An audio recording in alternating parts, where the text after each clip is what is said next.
Welcome to episode 3 of Biology 2402 lab presentations on the adrenal glands. This is take 3 actually, because I keep screwing up. But in any case, let's look at these images. So there we have the adrenal gland. On the left image is perched here on top of the kidneys, and that's just kind of a typical look for it in a model. And then you can see in the second image that it's been sectioned so that we can see the cortex, which is this outer region here, this sort of outer bit, and then the medulla, which is the inner triangle.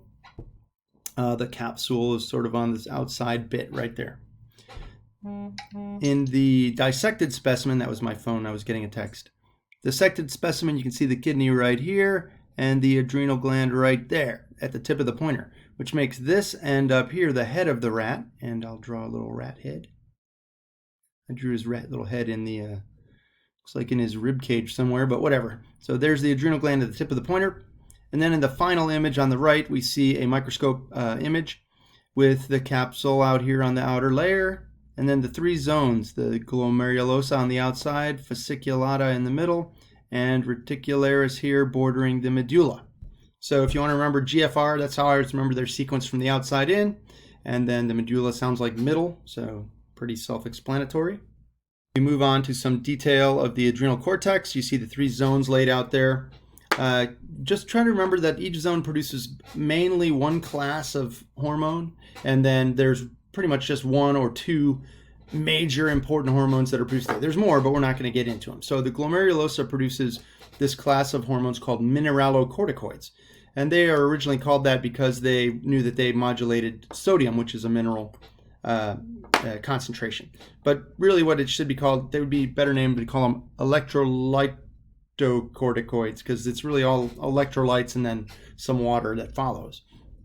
As you can see, the main hormone, aldosterone, targets the kidneys and causes the reabsorption of sodium and chloride. And then as a result of the sodium being reabsorbed from the urine, or from the urine in progress, water will be reabsorbed also. So our urinary systems are really built to get rid of nitrogenous waste, but we're terrestrial organisms, so we really want to save water.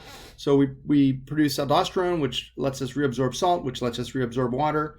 I also noticed that the aldosterone has the opposite effect on potassium, causing it to be secreted. The zona fasciculata is in the middle, and it produces glucocorticoids, and that sounds like sugar, which is why it was named that way. The main hormone in the class of glucocorticoids is cortisol. And that name may sound familiar, like cortisone or hydrocortisone, because they're very similar molecules.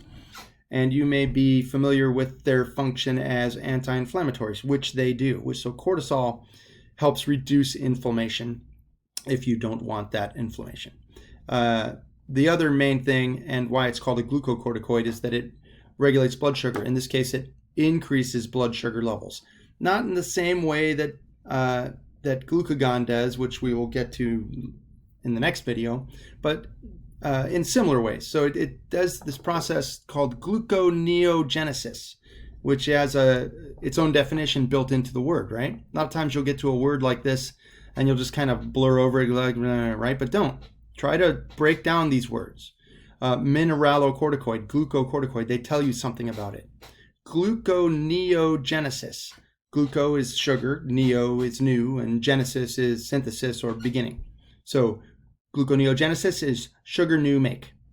Pretty easy, right? If you just figure out what the word is. So you can make sugar out of much smaller molecular components. You can build it anew as it is.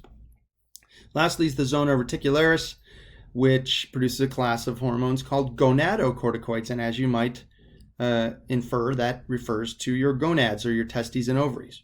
Now, this layer, the reticularis, produces these hormones, which act as androgens, but not just andro is male, but precursors to both types of sex hormones. So if you have testes and you are releasing these gonadocorticoids, your testes can convert them into testosterone. Conversely, if you have ovaries and your ovaries absorb these glucocorticoids, they will convert that into estrogen. So The adrenal gland, the cortex, specifically the reticularis, acts as a secondary source of your sex hormones, mostly produced by your gonads. Let's go to the medulla. We have one region and two hormones. You've probably heard of them both in their original form and possibly in the medical term form, but adrenaline and noradrenaline is basically the same thing as saying epinephrine and norepinephrine. I've just gone to use epinephrine and norepinephrine. They both really are involved in your fight or flight response. So if you've ever gotten real scared by something, like you wake up in the middle of the night and your imagination runs wild on you and you think there's a guy hiding in your room, which is a true story for me, and I got pumped up real quick, right? Heart rate goes up. I suddenly could see in the dark a lot better because my pupils were dilated and I was breathing real hard. My skeletal muscle got a lot of blood.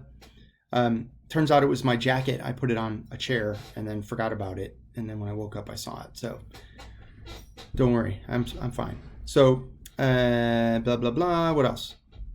A couple of things about epinephrine in addition is that when you exercise, you get more adrenaline, which makes sense because you'd want the same kind of effects that you get in a fight or flight response you find useful during exercise. So if you're going for a run or you're playing in a game, a sporting event of some sort, you're going to get a little dose of epinephrine, especially if it makes you nervous, if you're scared before the match.